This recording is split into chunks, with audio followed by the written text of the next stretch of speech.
कहानी सन 2000 से शुरू होती है। एक हिंदू परिवार में एक लड़की का जन्म होता है। सभी खुश थे, लड़की के पिता, लड़की की माँ, दादी दादा सब खुश थे। लड़की का नाम उसके माता पिता ने पूजा रखा।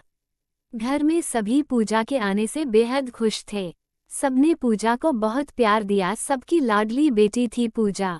पूजा के जन्म के 3 साल बाद पूजा की माँ को एक लड़का पैदा हुआ। उस वक्त सबसे ज्यादा खुश पूजा हुई और भाई के आने की खुशी में नाचने लगी। उस वक्त इतनी समझ तो नहीं थी, लेकिन छोटा सा भाई देखकर खुश हो रही थी और उछल रही थी, ताली बजा रही थी। पूजा के माता पिता ने पूजा के भाई का नाम पूरव रखा। धीरे धीरे दोनों बड़े हुए। पूजा अपने भाई का बेहद ख्याल रखती थी, दोनों का साथ खेलना, और कभी पूरव को चोट लग जाए तो पूरव के साथ पूजा भी रो देती थी। पूजा के पापा पूजा को बहुत प्यार करते थे, उसकी हर ख्वाहिश पूरी करते थे। उसके लिए बहुत सारी डोल लाना, खिलौने लाना, और पूजा जो मांगे सब कुछ उसके पिता उसे लेकर दे देते थे। पूजा बहुत सुंदर थी, क्यूट पूजा। पड़ोसी भी पूजा को खिलाने ले जाते, उसकी हरकतों पर हंसते, उसकी शरारतें देखते और उसके माता पिता को बताते। सभी बातें करते रहते पूजा से, चाहे वो उसके पिता हो या उसके पड़ोसी अंकल मिश्रा जी, हमेशा पूजा बेटी करते रहते। पूजा जब 4 साल की हो गई तब उसके पिता ने पूजा का नाम स्कूल में लिखा दिया, लेकिन स्कूल जाने से पूजा रोती थी, इसलिए क्लास में उसके साथ उसके पिता भी बैठते थे। कुछ दिनों बाद पूजा को स्कूल की आदत लगी, तब पूजा अकेली ही स्कूल जाने लगी और स्कूल से आकर अपने भाई को खिलाना। पूजा बहुत खुश रहती थी, हंसती थी। कभी रोए तो पूजा के पापा उसे गोद में लेकर बोले, मम्मी ने मारा, अभी मम्मी की पिटाई लगाएंगे, और पूजा सुनकर खुश हो जाती। सबकी लाडली थी पूजा बेटी। अपने माता पिता की उसके दादा दादी भी बेहद प्यार करते थे। उसे छुप कर पैसे देना, उसके लिए हर दिवाली नए कपड़े लाना। और एक दिन पूजा अपने माता पिता के साथ बाजार गई और वहां उसे दुकान में एक बड़ा टेडी बियर दिख जाता है और पूजा उसे लेने को कहती है, लेकिन वो टेडी महंगा था, इसलिए पूजा के मम्मी पापा मन करते।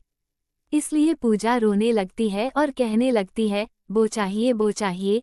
उस वक्त वो टेडी उसे नहीं मिलता और थोड़ी देर रोने के बाद पूजा उस टेडी के बारे में भूल जाती है, लेकिन अगले दिन उसके पिता वही टेडी लेकर उसे दे देते हैं। पूजा बड़ा टेडी देखकर खुश हो जाती है और नाचने लगती है, ताली बजाने लगती है। उस वक्त पूजा के माता पिता पूजा की खुशी देखकर खुश हो जाते हैं। धीरे धीरे समय निकलता गया। पूजा बेटी करीब 12 साल की हो गई थी और एक दिन वह स्कूल में जाती है और उसकी दोस्त नई साइकिल लेकर आती है, तो पूजा भी घर आकर अपने मम्मी पापा से साइकिल की जिद करती है, लेकिन साइकिल के लिए मम्मी पापा मना करते हैं, तो पूजा रूठ कर बैठ जाती है। और फिर पूरव पूजा के पास जाता है और कहता है, दीदी जब मैं बड़ा हो जाऊंगा तब आपको साइकिल दिला दूंगा। पूजा, नहीं मुझे अभी चाहिए। पूरव अपने पापा से कहता है, पापा दिला दो ना, एक ही तो बहन है मेरी। पापा, नहीं। पूरव, ठीक है तो आप मुझे उधार दे दो, पैसे मैं आपको बड़े होकर लौटा दूंगा। मम्मी पापा हंसने लगते हैं, सोचकर कि पूरव अपनी बहन से कितना प्यार करता है। और रविवार को पूजा के पापा पूजा और पूरव को साइकिल लेने बाजार ले जाते हैं और पूजा को एक नई साइकिल दिला लाते हैं। पूजा बहुत खुश हो जाती है। घर आकर पूजा के पापा उसे साइकिल चलाना सिखाते हैं। तभी पड़ोसी अंकल मिश्रा जी पूजा के पापा से कहते हैं, और भाई सारी जिदें पूरी कर रहे पूजा बेटी की। पूजा के पापा, हाँ भाई, एक ही तो बेटी है मेरी, उसकी खुशी के लिए तो कुछ भी। दिन बीते, पूजा 12वीं में आ चुकी थी। पूजा ने अपने पिता से पहले ही बोल दिया था कि उसे मोबाइल चाहिए, इसलिए रिजल्ट वाले दिन पूजा ने अपने पापा से कहा, पापा आपको अपना वादा याद है ना, नया फ़ोन दिलाएंगे। पूजा के पापा, हाँ अगर अच्छे नंबर से पास होगी तो। कुछ देर बाद पूजा का रिजल्ट आता है। पूजा की 89% नंबरों से पास हुई। पूजा के पापा खुश हो गए और पूजा को नया स्मार्टफोन दिला दिया। पूजा 18 साल की हो चुकी थी और कॉलेज जाने लगी थी और पढ़ाई में होशियार थी, सबकी इज्जत करती थी और सबसे अच्छे से बात करती थी। और कॉलेज में 2 साल गुजर जाने के बाद पूजा को सन 2020 ऑनलाइन चैटिंग के जरिए एक लड़के से बात करते करते प्यार हो गया। लड़के का नाम तरुण था, अच्छा लड़का था लेकिन घूमता रहता था। उसे पूजा के पापा भाई सब जानते थे क्योंकि लड़का पास का ही था। धीरे धीरे पूजा के भाई को तरुण के बारे में पता चला उसने अपनी मम्मी को बताया और कुछ दिनों बाद पूजा बात करते पकड़ जाती है।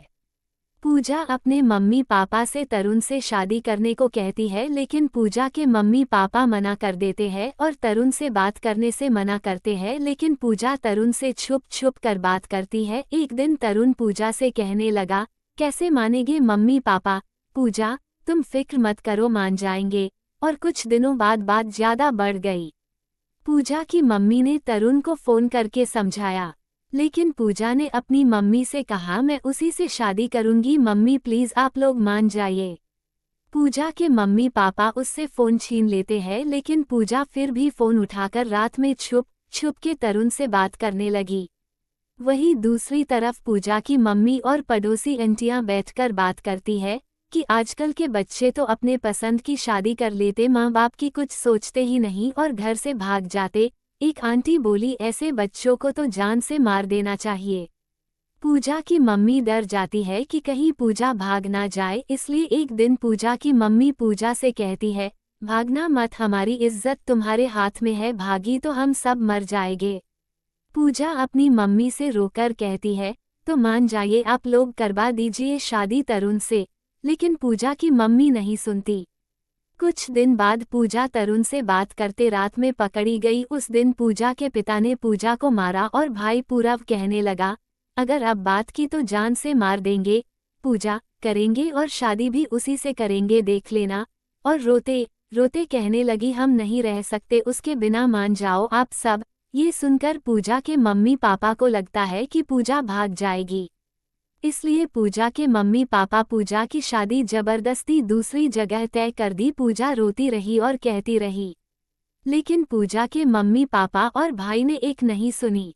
किसी तरह पूजा ने ये बात तरुण को बताई। तरुण ने पूजा से भागने को कहा, लेकिन पूजा ने कहा, नहीं, अगर मैं भागी तो मम्मी पापा की इज्जत चली जाएगी और वो मर जाएंगे।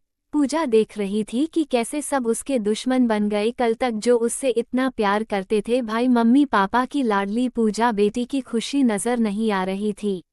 पूजा की शादी नजदीक आ रही थी। पूजा ने आखिर वक्त तक बहुत मनाने की कोशिश की, लेकिन तरुण नीची कास्ट का है ये कहकर पूजा के मम्मी पापा ने मना कर दिया। और फिर पूजा मर जाएंगे, लेकिन तरुण के अलावा किसी से शादी नहीं करेंगे।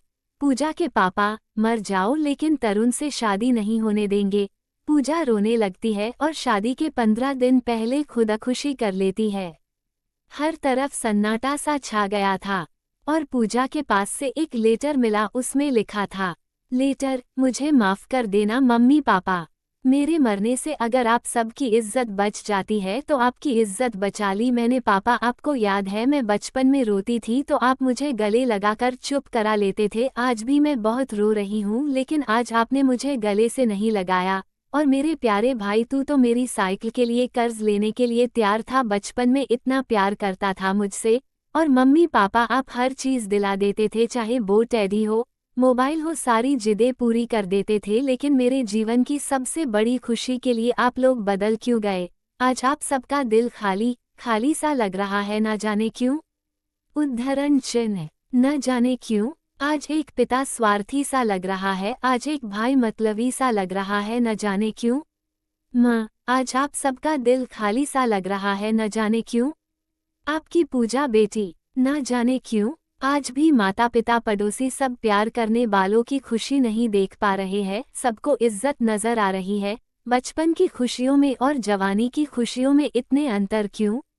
जितना प्यार बचपन में करते थे और सारे खिलौने दिला देते थे, जवानी में कोई खिलौना मांगा तो अलग व्यवहार क्यों?